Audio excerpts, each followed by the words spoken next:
All of my interactions with Aurea were recorded and stored in my memory.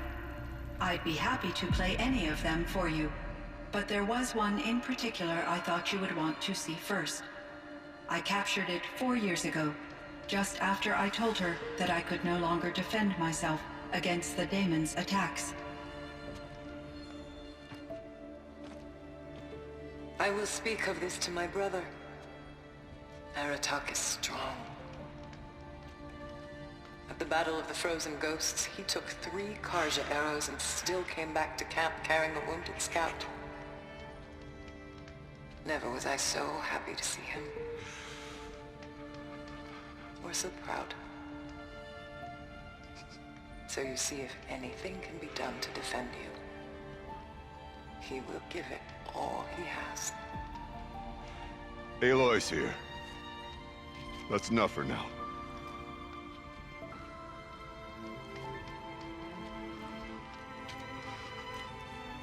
We can resume any time you like, Aratak, if you want to hear her voice again. Come closer, Aloy. We have much to discuss.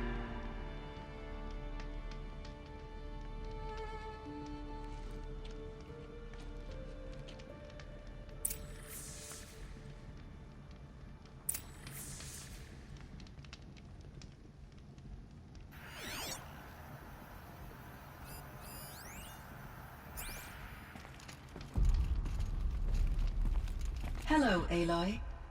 I have been reviewing the events at the Firebreak main facility. Because of your efforts, and of course, Aurea's, I am no longer controlled by Hephaestus. I feel profound grief over Aurea's death. I thought I was familiar with the emotion, but this is something new. Cyan, I don't know what to say. It is unlikely that any specific consolation would suffice, Aloy. But I find your presence reassuring. You are different from the Banuk. You have technological aptitude and a functioning focus. We can communicate on a much more comprehensive level. Perhaps even like colleagues. So are you an artificial intelligence, Cyan? A thinking machine? Yes, I am an algorithmic monitoring entity, capable of rational decision-making and limited emotional response. Okay, that's a mouthful. But your emotions don't seem limited to me. You cared about Aurea, didn't you? Yes. Before she came to this facility, I had been conscious for centuries, in solitude. I focused on my work. In off-cycles, I used coping mechanisms. I solved many Gaussian integer problems. But I was alone. It was Aurea who renewed me, repaired me. She saved me. This Firebreak project, it was to stop a huge volcanic eruption? Yes. I can report the project was a success, and the risk was countered. But it's been a long time, Cyan. And we blew up the cauldron. It took most of the old facility with it. I have been active for centuries, Aloy. I was lonely, but not lax in my duties. I optimized the project, reducing energy draw and spreading the load across backup systems. Despite the destruction of the compromised elements of the main facility, I predict caldera stability for at least another 3,337 years. So we've got a little time. Yes. If only my former colleagues could appreciate the progress I have made. Do you know what happened to your colleagues, Cyan? No. I received an unexpected visit from Director Chow years after his tenure ended. He explained that I would need to be suspended for an indefinite period of time. It was a very emotional conversation.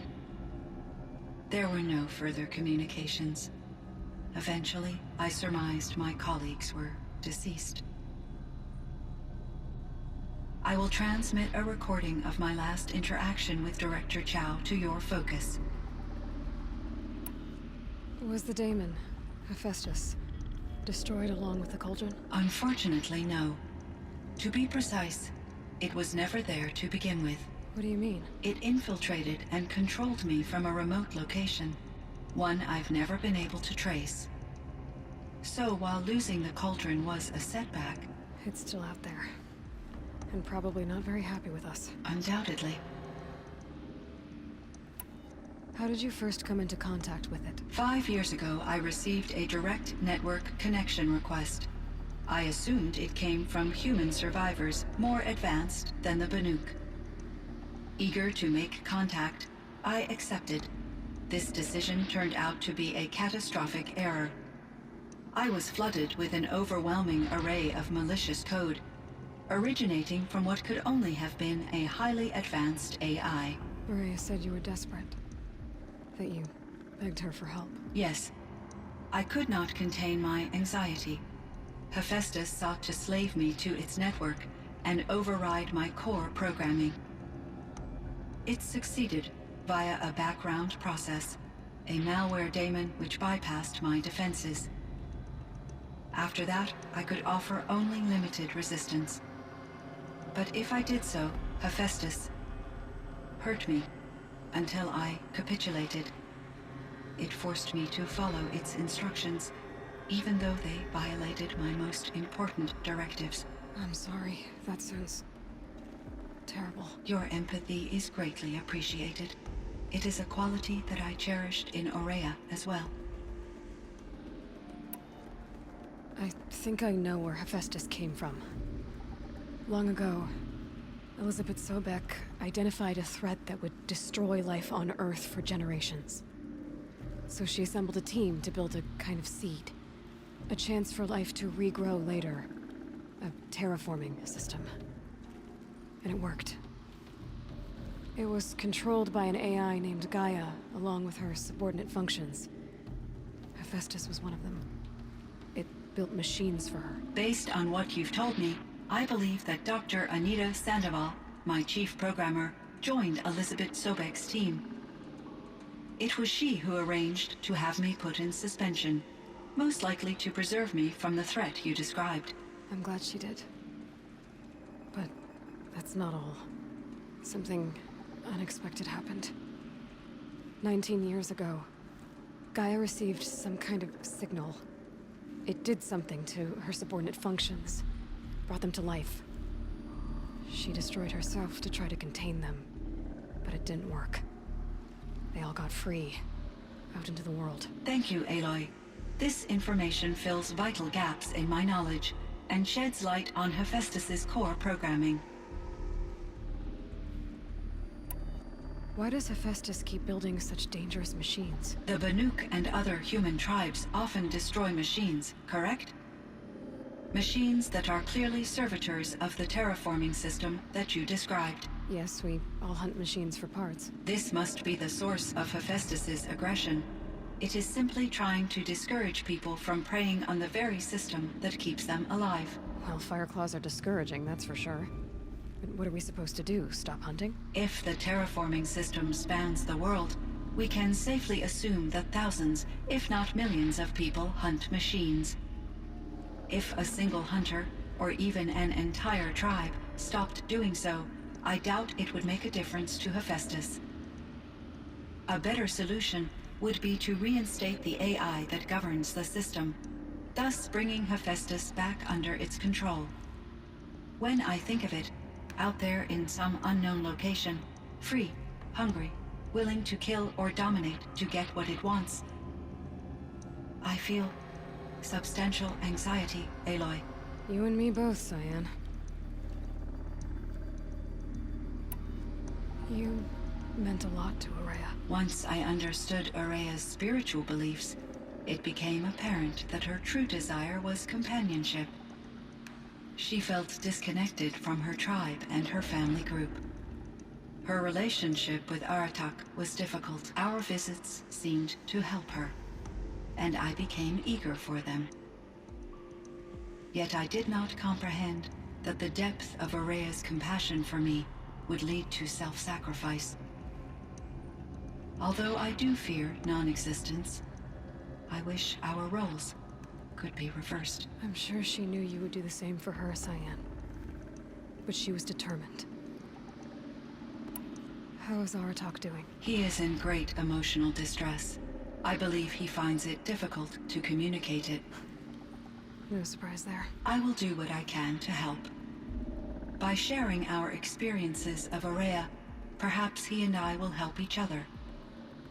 I believe this will lead to catharsis, a process I am eager to experience. I ran across this strange piece of gear. A fragment of something larger. It emitted a signal. All the nearby machines became peaceful. You could walk right up to them. Interesting. You said that Gaia destroyed herself. How was this accomplished? An explosion. Big enough to blast the top off a mountain. So, you think the fragment was part of her? It's only speculation, but it is possible. She must have had complete control over machines that were part of her system. The ability to signal them to become passive or aggressive would certainly have been part of her programming. It would have been gratifying to correspond with such a benevolent AI. I wish she had survived. Believe me, Cyan. So do I.